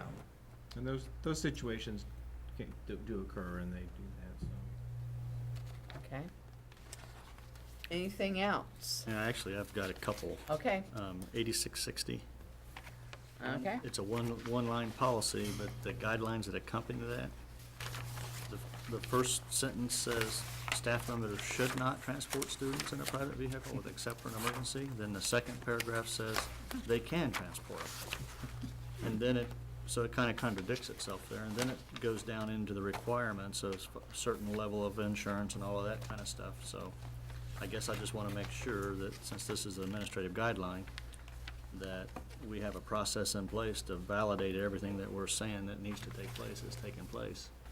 But I think, as I read that first sentence, it said, unless it's an emergency, staff can't transport. But then we turn around and say, oh, but if you do. I think in today's world, they shouldn't be allowed to transport. So, well, but those things it's important because I'm not sure what the minimum insurance requirements are, but we gotta make sure that if their staff is gonna transport them, and we're putting in the guidelines that they gotta have $300,000 here and $100,000, who's validating that? Well, I'll say one thing. The term transportation here is used differently than what we've been referring to up to this point. That's These are right. just pulled because Right. they have the term transportation in it, so that's not a transportation department or SODRL policy, but I agree with you, Jeff, that it's probably. Well, right, but I guess I'm kinda looking at transportation as Getting kids a to whole. school. I'm not trying to just Right. pick on some I understand. The other one that I have real quick is there's no administrative guidelines for 8640 either. Right. And as I read through 8640, there's quite a bit there. And it talks about corporations shall assume transportation costs for a certain number of approved field trips as specified in the administrative guidelines and provided by annual budget. It talks about co-curricular athletic. It talks about it will assume the vehicle costs for all other trips provided by the annual budget, but the cost of the driver shall be paid from a sponsoring organization. So I highlighted almost the whole policy because I found there's quite a bit of information in that. So, does the policy committee have a upcoming meeting by chance? Alice got the policy committee booked for like the next 5 years. I think this would have to be pulled out and handled ahead, don't you? Well, but what I'm saying is if you read that, I just think we need to read that and then make sure that we ought to put some administrative guidelines along with that. Well, I asked Revise the that policy. because I thought that maybe you all could work on these policies. Well, that's not our process. We, Think we'll have if to change the you, process. we ought to leave time or make it a priority if there is a policy that comes up that the board questions to do that at the policy committee. Yeah, I think that's. We're struggling to keep up with just maintenance, basically. And, but I think that if there's a policy that we question or need to change, we should talk about it and come back with suggestions. That way we don't, we can save having to go through it in detail and. Here, that's true. Yes. Yeah, I mean, it would really help, Yes, agreed. because the board is obviously responsible for the policies. The administration's responsible for the administrative guidelines. Well, the whole process, how we got into a contractual relationship with Neola and the board not understanding the responsibility of the Neola is overwhelming. I mean, you ought to come to a policy committee meeting and look at some of the revisions that we're looking at, and some of the stuff that we're talking about. You gotta have 5 lawyers in the room to understand what they're saying. I trust you, Jeff, and Kelly, and trust me, I trust you. Well, you have to have Betty there, because usually you could. Well, I'm Betty. But it's And now just, Todd. because, and then since we made the commitment to go completely to Neola is pushing us to get updated on policies that we've had since 2006 or 2008 that we haven't updated, so. Well, we just can do what we can do. I think we should deal with things that there are priorities, and that would be one that we need to look at. And a lot of that you're talking about maybe should be under guidelines and not under the policy itself. Well, and maybe we have helped by having this discussion and going through it, so you wouldn't have to. You've helped, you've added more work. Well, We've helped. I do think one It's been clarification. One important thing that would make life a little perhaps simpler would be to really strive to keep the policies direct and simple and allow for interpretation In the more in the guidelines. Right. But that's okay to a certain extent. Sometimes being too loose has caused problems too. Well, I'm not suggesting loose, but I don't want Swiss cheese. I want a Well, nice she's hard saying one. the policy should be very Direct and specific and specific. direct, but maybe the guidelines then, Are where well, they you should can- be direct too, but, But that should be where, Those can be changing though. yes. right. Living document or whatever. Okay, anything else on the transportation part? Okay. We're ready to move on to public commentary. Absolutely. Anyone wishing to speak from the public? Rod? I didn't sign up. Well, that's okay. We'll let you speak anyway. We'll make one exception. Good. Does that mean I have more than 5 minutes? No. The exception was 60 Since seconds. you didn't sign up, you have less than 5 minutes. Consensus of the board is no. I guess that. So state your name, please. Rod Weiss. First of all, Mrs. Stewart, Mr. Mills, thank you for your time in public education. Hope you enjoy your retirement. Mr. Terrell, I wish you luck. Backtracking a little bit on the Highland property with Reed Hospital. That's been more than a year. Giving them another 7 days to make up their mind. The reason I bought Garrison is get it back on the tax roll. If you allow Reed, still want to lease it, it's going to stay off the tax roll. They've had more than enough time to make up their decision. All right. Now, transportation. A lot of good talk. A lot of things I liked. Personally, I'll just throw the whole thing out, and start over, and have good teeth in it. Okay. My mind's racing, so I can't remember everything. What I'd like to see is, even the public. Okay, we have designated home schools, correct? Okay. Now the walking distance, and I'll just use the elementaries, and the walking distance currently and what is proposed, what are those two numbers? Are you able to? 0.4 and 0.7 for the intermediate, and perhaps high school as well. Okay, just for elementary, it'd be 0.4, going up to 0.4, right? Okay, so. That's what it has been. Oh, that's what it is right now? Right. Okay. Practice has been 0.2. Okay, so then, what I'd like to see is what is the boundaries of each home school in the elementary, and then what the walking distance is going to be. I want to see that graph. Then you can determine about how many bus stops you're going to have outside of that walking distance, instead of make a guess. And let's also remember that around all schools, except for one exception, I'll get to that in a second, all schools have plenty of stop signs around every intersection, and there is plenty of stop lights at almost every major intersection, except for anything along 27 North for Crestel. So let's keep those in mind, that students can walk to there. If a parent drives a child to a bus stop, then they're very capable of driving their kid to the school. And we got to put forth the responsibility back on the parent. Because we don't want to get in a situation, no disrespect, but no, we don't want to get in a situation like Muncie got into a couple years ago and they're dealing with now, okay? So I applaud that we are looking at our transportation, not because we have to cut, but we have to become more efficient. And I'm sure I will have more thoughts and questions as this goes on. Okay, thank you. That's it. Well, I thought maybe you were representing Muncie tonight. No, Test Junior High. Oh, okay. Thanks for clarifying. Thank you, Mr. Wise. And President Morganson, I'm not sure if this is the right time to talk about this. I want to talk a little bit about staff cuts. Is it now or during board reports? Just go for it. Just a brief statement. And we'll even Okay. give you more than 5 minutes. As we're, as we're planning for the 2015-16 school year, as a district, we're looking for places to cut. And obviously, one of the highest priced line items that we have in our budget has to do with personnel. And in the past, we've been able to say we'll use attrition, and that should take care of all of our cuts. We're not sure that that will be the case this year. We are looking at the possibility of maybe 8 to 10, and I think that's a high number. I hope it's a high number, and I hope that we can come back with fewer names than that. But in the Will you past, specify 8 to 10 teaching staff as reductions. As reductions. As reductions, Okay. yes.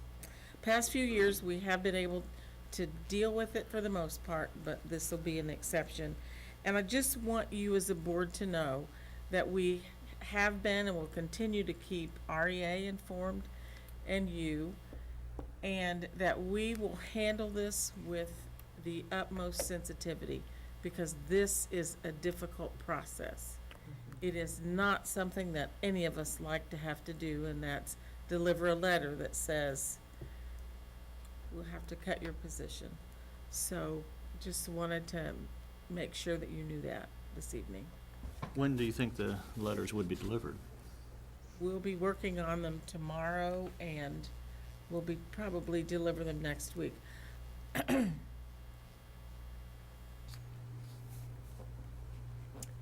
Any other comments from the board? Thanks for that update.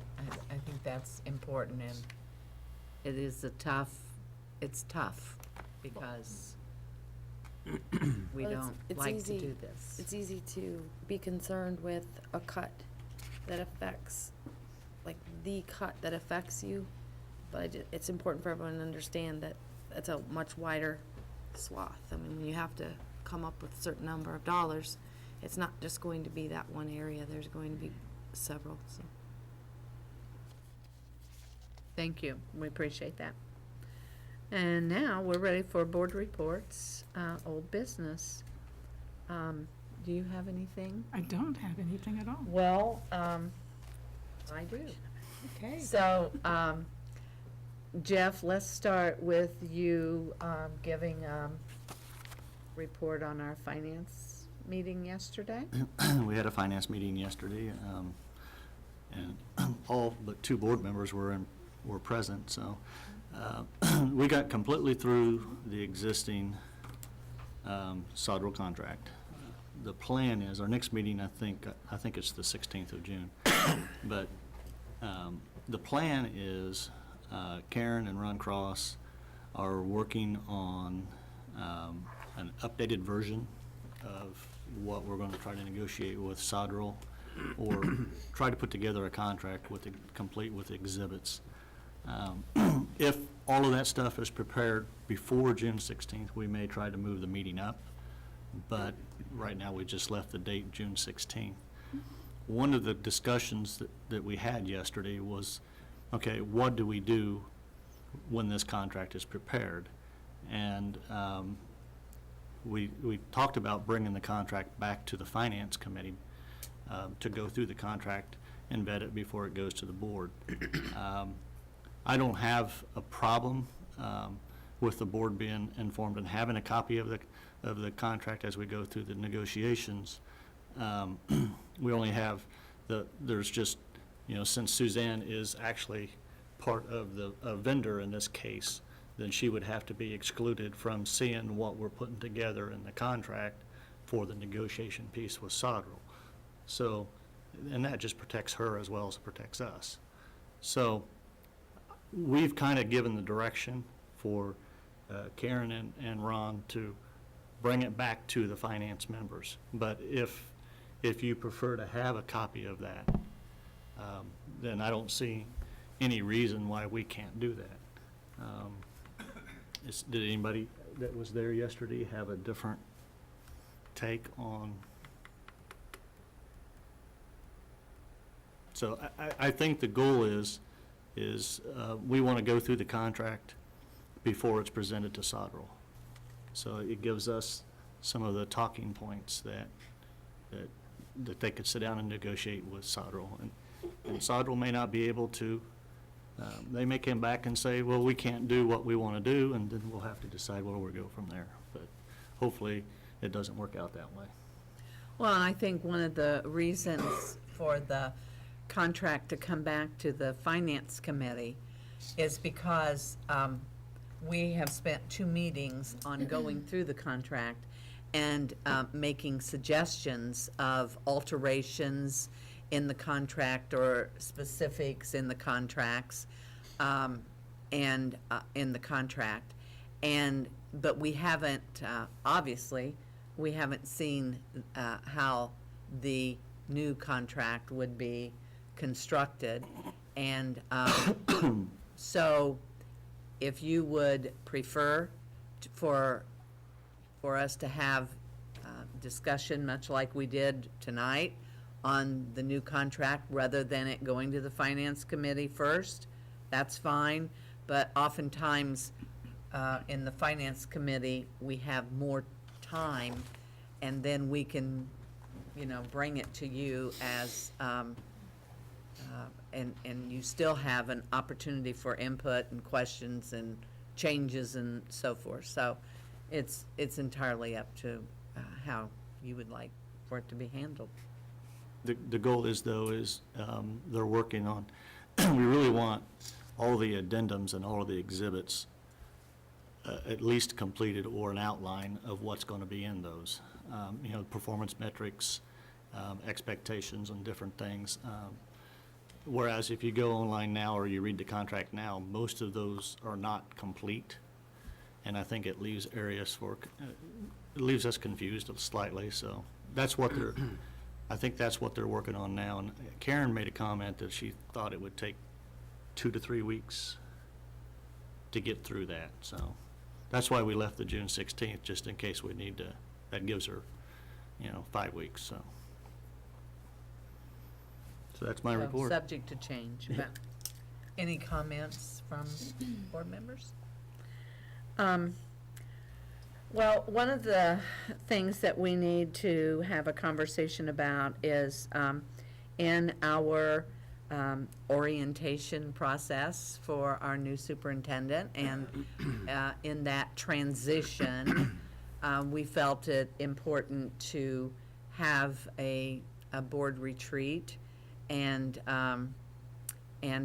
while Dr. Poindexter is here, and when Mr. Terrell comes on board. And, but our time is growing short. And so a date was given to me. We've thrown out some dates that haven't worked, but June the 25th is a date that Mr. Terrell threw out to me. And so this is kind of what we need to accomplish during that retreat. For one thing, we need to do our self-evaluation, and we would have Mr. Adamson come for a small part of that time, not more than 2 hours. And then, hopefully, we would have Dr. Poindexter and Mr. Terrell working together. Hopefully, Dr. Poindexter would serve as our facilitator, because we need a facilitator, and we want her. She is a good facilitator. And so we want to utilize her strengths. And we would then do that in the afternoon. So I need thoughts about the time frame, the date. I know that That's a Thursday, right? That is a Thursday. And we still have some people on this board who work. And so we want to be cognizant of their schedules for sure. So I know this is the first time it's presented to you, so if you want to have conversation now, that would be great. So you're thinking 6 hours overall? 6 to 8 hours overall?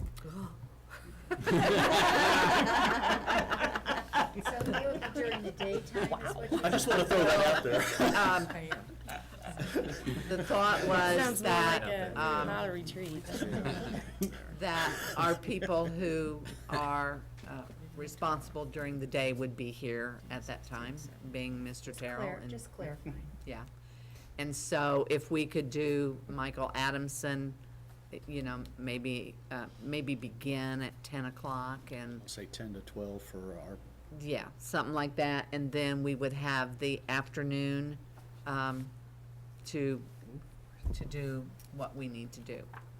So, Aaron, I guess I'm looking at you. You want to comment, or do you want to get back with me on that? I'll have to get back with you because I'm tentatively going to be at an instructor school that week. It's already pre-scheduled. So. Okay. Anybody else? Okay, we will have further discussion on this. Okay. All right. The next thing, well, if Aaron can't, If he needs to, maybe if he could provide some alternate dates. I can do that. I can do that. yeah, Well, it's gonna see, be our hard to- problem is that we are. But this is going to be, it's going to be totally dependent upon that. And believe me, whether it be through the use of this, if I'm gone, I can still participate in some extent in a retreat. It won't be, unfortunately, Skype, to the same level as what I would expect to, but, and I wouldn't want to hinder the opportunity for the board to still utilize Dr. Poindexter's experience, you know, in a retreat just by my absence, so. Okay, well, we'll talk, so, okay, thank you very much. The next thing that I wanted to talk about is concerning the board members. And we went to an ISBA, which is our School Board Association's regional meeting at Willie's and Red's last Thursday. Yeah. And we had the honor of being awarded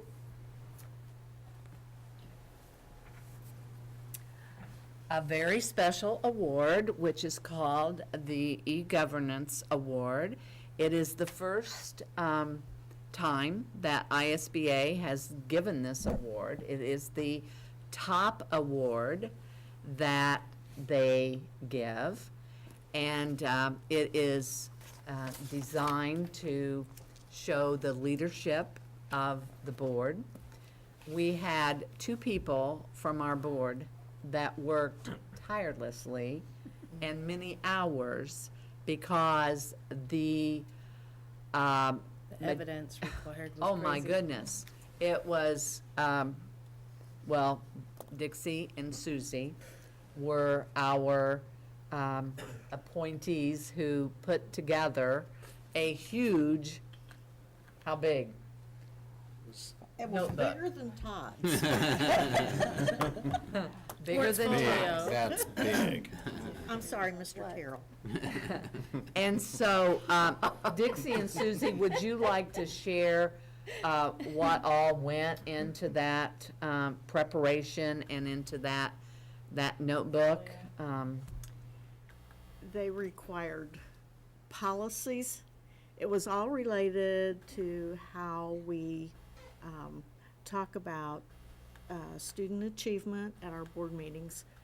So Susie went through every single board meeting that we had last year and picked out every instance where we discussed student achievement. Every You know instance. how often we do that. Yes, we had to document all that. Then we had to also document our policies that related to students and student achievement. We had to document board minutes. It was huge. Professional growth points for every board member, because every board member had to be at level 1 or beyond. And Susie was a new board member, and we were sending her to every class we could find, make sure she had all of her points. So it was that, and then you also have to document your board evaluation every year, and you also have to document your board retreats and what's discussed and what takes place in your board retreats. So it was quite extensive. And don't you, isn't there a part where you review the mission and the vision or Yes, the yes. strategic plan? Mhm. And So- you also have to document your board minutes where you discussed all of that every time. So. So very comprehensive. Yes. It And- basically, if I could read this paragraph, it says, Indiana School Boards Association's highest award is the Effective Governance Award. This award is presented to those school boards who exhibit a standard of best practices that is evident in their performance of their governance roles as individual board members through personal, professional development, and as a board in its practice of governance oversight. So we have this wonderful plaque that will be hung, hopefully, in our boardroom somewhere. And then there is a part that will be added that has the date and all of our names that will be attached. And then we found out that So exciting. we have to do this every year. You're kidding.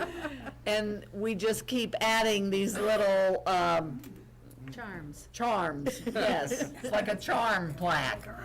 So, but anyway, I just wanted to share this because we were honored to receive this, and at the same time, individual honors were also given.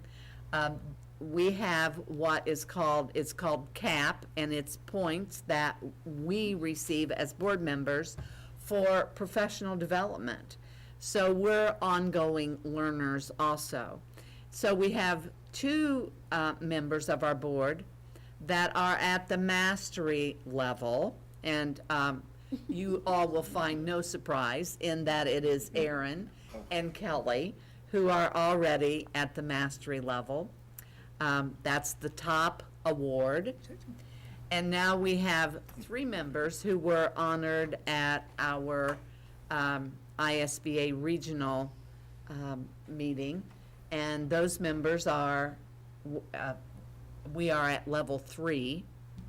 And those members are Suzanne, Dixie, and myself. And then we have 2 members who are now at level 1. And those members are Susie and Jeff.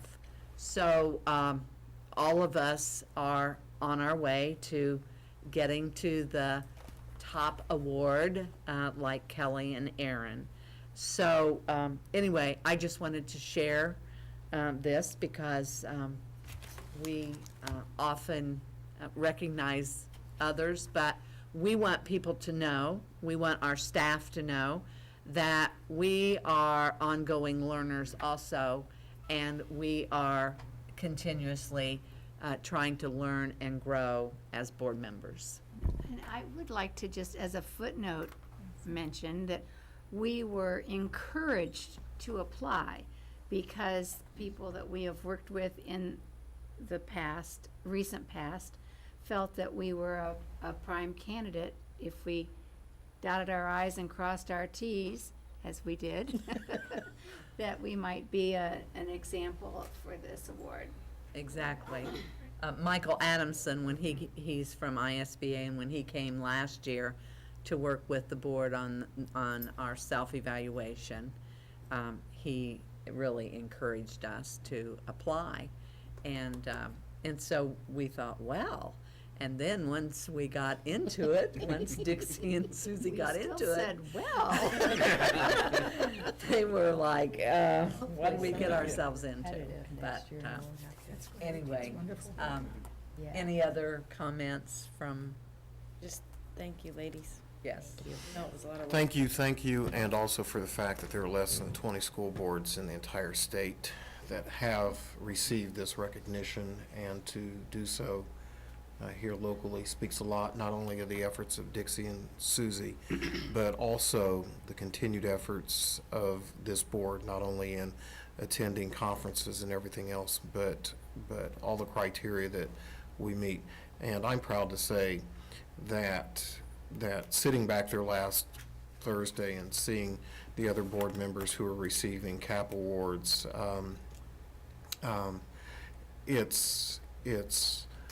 it's an honor to be a part of this board because, you know, having been here as long as I have, I remember when there were just a few, maybe a couple of members of the board who even were recognized. But to have everyone sitting in here reflects the efforts that each of the board members make, and I think you'll find that, Mr. Terrell, as one of the assets that you'll have to work with when you get here as the predecessors. So. Well, and the other part of that, and I want to emphasize this because we've talked about board development, but the Effective Governance Award is, they want your focus at your board meetings on student achievement. So that's important. And I just have one more thing to share this evening, and that is that I hope that we can gather one more time this year for our success committee to not only to look to where we want to go in the future, but I want us to look at, because it's been about a year, and I want us to monitor the changes that we made and to talk about those and to see if we feel that those changes are doing what we want them to do, and if perhaps we need to tweak a few things. And because we changed the manner in which we conduct our board meetings through that committee, I want us to take it back to that committee and to think about if we want to make any further changes or if we're happy, but to review that. And so anyway, I will put out some dates, and hopefully we can get a meeting arranged. I know that we have been pretty much meeting a lot lately, but I think that's an important thing that we need to do. So, anything else for the good of the cause about board business or board reports? Are you gonna bell ring about the celebration of excellence? Or, I didn't wanna steal your thunder, but should we talk about the teacher of the year and that sort of thing? You can do whatever. I wasn't planning to talk about that. Okay. I mean, I know, are we going to have And the the teacher of the BPA? year come? We'll try to Will? get him at the next board meeting. But I just wanted to say that that's an awesome celebration, and there's lots of celebrations this time of Yeah. year, celebrating excellence, but I do rather enjoy that one because it's all of our faculty are considered our support staff, friends of education, and so if we can Administrator. an administrator of the year. But I just, I'm glad that, I hope we'll have him come, but also maybe some of the others. Some of our other people. Yes, this is a time of celebrations throughout our school system. Honors and awards take place this Friday, and our retirement dinner is recognizing our retirees and our people who have significant years of service. That will be Friday evening, and Career Ed. Career Ed is next Tuesday, the 18th, And and Adult Ed, Graduation. The mentor luncheon. the mentor luncheon. So lots of, our calendars have been pretty packed. And is she gonna mention BPA? Are you going to mention BPA? Everybody wants to know what you're doing as a bell ringer. What's your bell ringer? Well, we had 2 national champions at Yes. Yes. BPAs. No, mention whatever, that's not my bell ringer, just keep talking. Whatever you want to share. Well, we have to mention that. Yeah, you better. Because we have 2 BPA national champions for Richmond Community Schools. One's a team, one's a student. So, talked with his dad today. Yeah, was and so could he have been proud. any prouder? I don't think so. He was Shirt showing almost didn't fit. pictures around the restaurant. He said he didn't sleep for 2 nights, that dad. It's was awesome. It's It awesome. was really fun. They were in Anaheim, California, so that's pretty awesome. Anything else? Okay, it's time for our bell ringer. Okay. Well, first of all, I want to say congratulations to you as a board. I don't think I've ever seen a board anywhere that will spend as much time as this board in doing the work of boardsmanship. You give tremendous amount of time to it, truly. So I congratulate you having that energy to do that. But are we skipping what's coming up in the future and whatever Oh, future I'm events? sorry. No. Okay, well, anyway, coming up in the And future, that. obviously, we're I going got to. ahead of myself, I'm sorry. Press Okay. conference is actually. Yeah. We had, well, yes, we don't, do we have a press, anyone in the press conference that you? Oh, we have a question. See, the night I skip it, you have questions, Louise, I am so sorry. I have one short question. Okay. I heard what Mrs. Stewart was saying about possible staff reductions. When and how will the numbers of reductions be released to the public? I mean, Well, first of all, we certainly want to talk to any staff member. Oh, of course, that's of going to course. be reduced, Absolutely. that's Oh, no, right. I'm not talking about specific names, but I'm just Well, asking we when, we will bring specific names to the board at the Okay. next at the next meeting. next couple of meetings, Okay. either the next one or the next one. Okay. But we inform the staff first, Of course. and then we'll provide a list to the board, and when we do that, it is public information. The other thing we probably need to say to all the audience is that, you know, you get to the point that you have to make some decisions about riffing, but then if people get resignations, if we get resignations from people after that, you can recall the people Yes. that you have riffed. So this is why it's such a last-minute process or last-minute step for us, because we're still getting retirements, or not retirements, people leaving, taking other jobs. That's really where we're losing people now. And every day we're hearing about those. So again, causes us to have to kind of crunch at the end to try to get this I together. understand that, and I'm new to this also. I'm just trying to, Yes. you know, what the The public process. will want to Trying to know is understand. what's the number, and when will we know? And even if there's a number, it might not be a final number if And that's somebody- likely will not, you're correct. Right. Thank you very much. Thank you. Things that are upcoming, obviously, would be the staffing and the the budget reduction and et cetera that we've been talking about. So that's ongoing discussion. And my bell ringer. We're ready. Better be good. No, well, it is good, but it's broad. I spoke earlier about being so proud of how our principals had responded to the decision to go to neighborhood schools and how they had really prepared. And I had a chance to run by Star for just a few minutes before the board meeting, because tonight they were getting ready. They were hanging the welcome banner for the parents coming in. They had an outline of activities that they were going through.